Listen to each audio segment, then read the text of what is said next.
The Young and the Restless spoilers. It had been simmering beneath the polished surface of the Newman estate for months, but the moment the public DNA test was announced, the entire world of Genoa City seemed to hold its breath. The tension between Victoria and Claire had grown too heavy to hide behind smiles or staged appearances. Even the staff at Newman Enterprises whispered behind closed doors, saying that Claire Locke, the girl Victoria claimed as her long-lost daughter, didn't resemble her at all, not in face, not in spirit, not even in the fierce determination that usually marked every Newman by blood. It was Victor who finally demanded the truth. The patriarch had seen this kind of deception before. His instincts told him that something about Claire's story didn't fit. Nikki agreed, quietly but firmly, and the two arranged a public DNA test, determined to end the rumors once and for all. The day of the test, the Newman Ranch looked more like a courtroom than a home. Reporters gathered outside the gates. Inside, Victor stood like a monument to control while Nikki tried to maintain her composure. Victoria, tense and defensive, argued that this entire thing was unnecessary. She didn't want to humiliate her daughter, or herself. Yet deep down, she also wanted answers. The doubt had grown inside her like a disease. She had built her life around the idea that she had found her lost child, and if that were taken away from her, what would remain? Claire, pale and visibly shaken, sat at the edge of the room, her hands trembling. She looked like a trapped bird, ready to break through the window if given a chance. When the nurse appeared with the test materials, Claire's eyes darted toward the door. She wanted to stop this, to make it disappear. But there was no way out. Nikki's eyes softened briefly when she saw the fear in Claire's face, but the damage was already done. The needle, the cotton swab, the sterile envelopes, everything moved in slow motion. The silence was unbearable. Afterward, Claire tried everything to prevent the results from being revealed. She went to the clinic alone, seeking out the doctor who oversaw the test. She spoke quietly, pleading, desperate, even offering money. The doctor refused her outright, his moral stance as cold and unyielding as the marble floor beneath her feet. Claire's voice cracked as she realized she had no power left, no secret left to manipulate, no lie left to tell that would save her. The next morning, Victor received a call from the lab. The results were ready. The patriarch of the Newman family, the man who had built and destroyed empires with a single decision, prepared himself to face the truth. Nikki stood beside him, holding his arm. Victoria refused to attend at first, but the weight of her own curiosity pulled her back to the ranch. When she entered the room, her father was already there, standing by the fireplace, the sealed envelope on the table between them. It was as if that single sheet of paper contained not only Claire's future but also the emotional foundation of their entire family. Victor's expression was carved in stone when he opened it. No one spoke. The air was electric, thick, almost suffocating. Claire's eyes darted to the paper, to Victor, then to Victoria. She could feel the ground collapsing beneath her. Her chest tightened. Her heart raced so violently that she could barely breathe. Victor read the result, and something in his eyes changed. For the first time, the mighty Victor Newman looked more startled than angry. He didn't speak, didn't accuse, didn't even blink. That silence was more terrifying than any explosion of rage could have been. Claire understood what it meant before he said a word. It wasn't just about being exposed, it was about being erased. She took one step back, then another, her breath shallow and uneven. And then she ran. She didn't look at Victoria, didn't look at Nikki. She ran past the security guard, down the long driveway, and into the night like a shadow chased by its own guilt. Victoria followed, calling out, but Claire was already gone. It wasn't just fear that drove her, it was something deeper, the realization that her entire life had been built on a stolen identity. Somewhere inside, Claire had always known the truth. She had flashes of memory that didn't match the story Victoria told her, moments of a childhood that belonged to someone else. There were lullabies sung by a different voice, a necklace she remembered losing long before she ever met Victoria, and a photo she had once found hidden in her things, showing a woman who looked nothing like her supposed mother. But she had buried those suspicions under layers of hope. Now, with one paper in Victor's hand, that illusion was gone. The truth would spread like wildfire through Genoa City. Claire would become the liar, the imposter, the girl who infiltrated the Newman dynasty. But what no one yet understood was that Claire hadn't acted alone. There was someone behind her, someone who had carefully constructed the story, manipulated the documents, and positioned her inside the Newman circle like a ticking bomb. And as Claire disappeared into the night, that same person watched from afar, satisfied that chaos had begun. Meanwhile, back at the ranch, Victoria collapsed into a chair, her face pale, her mind spinning. She didn't know whether to feel betrayed or heartbroken. Victor placed the document on the table, his hand trembling slightly, an uncharacteristic sign of weakness. The test confirmed it. Claire was not Victoria's daughter. In fact, she wasn't related to the Newmans at all. Nikki tried to console her husband, but Victor's mind was already racing ahead. He wanted to know who had orchestrated this, who had planted this girl in their lives, and why. For Victoria, the pain was more personal. She had opened her heart to Claire, believing she had been given a second chance at motherhood. She had defended her against everyone, even her own father. And now she was left with nothing but shame and confusion. The world around her felt artificial, like a set that had been built only to collapse. The question everyone was asking, why did Claire run? Had a simple yet devastating answer. She wasn't running from the Newmans. She was running from herself. She couldn't face the look in Victoria's eyes, the mixture of disappointment and pity. She couldn't bear the thought of being exposed as a fraud, a tool, a pawn in a scheme she barely understood. In her mind, escape was the only form of survival left. But as she fled through the streets, every reflection she passed seemed to accuse her. Her own face had become a stranger's mask. Her entire identity, her memories, her relationships, her sense of belonging, had been torn away. She wasn't Claire Locke. She wasn't Victoria's daughter. She wasn't anyone. The truth had killed her far more effectively than any weapon ever could. Back at Newman Enterprises, the scandal would soon hit the media. Victor's enemies would use it as ammunition, the Abbotts would whisper about the downfall of another Newman illusion, and Victoria's leadership would be questioned. Nikki feared not only the damage to their reputation but also the emotional toll it would take on her daughter. Yet, in that moment of despair, Victor's eyes hardened again.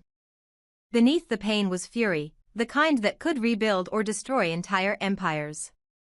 He vowed that whoever had sent Claire into their lives would regret it.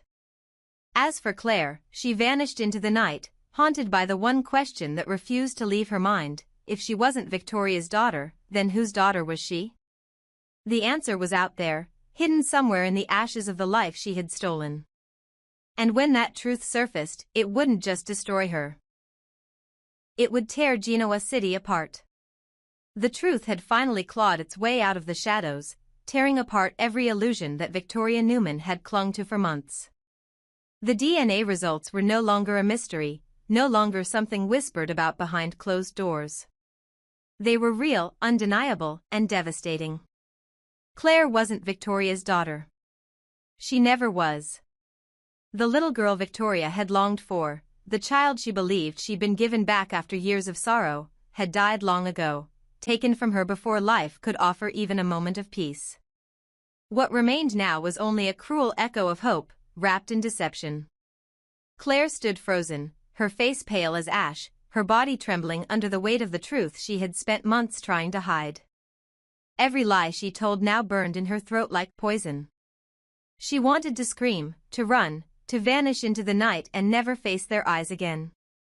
She had feared this moment from the beginning, the moment when all masks would fall. She had felt it every time Victor looked at her with suspicion, every time Nikki's cold intuition seemed to pierce straight through her carefully rehearsed innocence. And now, there was nowhere left to run. Victoria's world collapsed before her eyes. The paper in Victor's hand confirmed what her heart had already begun to fear. The daughter she had embraced, defended, and loved wasn't hers. The little girl she believed had survived years of pain and loss was gone, and this young woman standing before her was just an illusion, an invention meant to soothe her grief while stabbing her deeper in the soul. Victoria tried to breathe, but every inhale was like swallowing glass. Tears blurred her vision, but she didn't wipe them away. She couldn't. She just stood there, numb, staring at the woman who had stolen her hope. Victor's jaw tightened, fury seething behind his eyes. He had built an empire on controlling chaos, but this was a betrayal that struck closer than any business war. He had warned Victoria, had told her that something about Claire didn't fit, but he had never imagined this. Not a lost daughter returned, but an imposter hired to play the part. He turned toward Nikki, whose trembling hand clutched his arm for strength. The matriarch's heart broke not only for her husband and daughter but also, in a strange, complicated way, for Claire, a girl who had been manipulated, used like a weapon, and then discarded. Claire's tears came fast and silent. The truth she had carried was heavier than any punishment.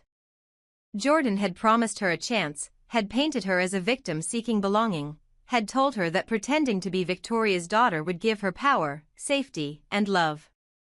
But all it gave her was guilt. From the beginning, she knew the real daughter was gone, dead long before this charade began. Yet she let herself believe that she could rewrite that tragedy, that she could step into that girl's place and make the Newmans love her. But love built on lies always crumbles, and now, surrounded by their disgust and heartbreak, she felt the walls close in. Victoria fell to her knees, unable to stop the sobs that shook her body.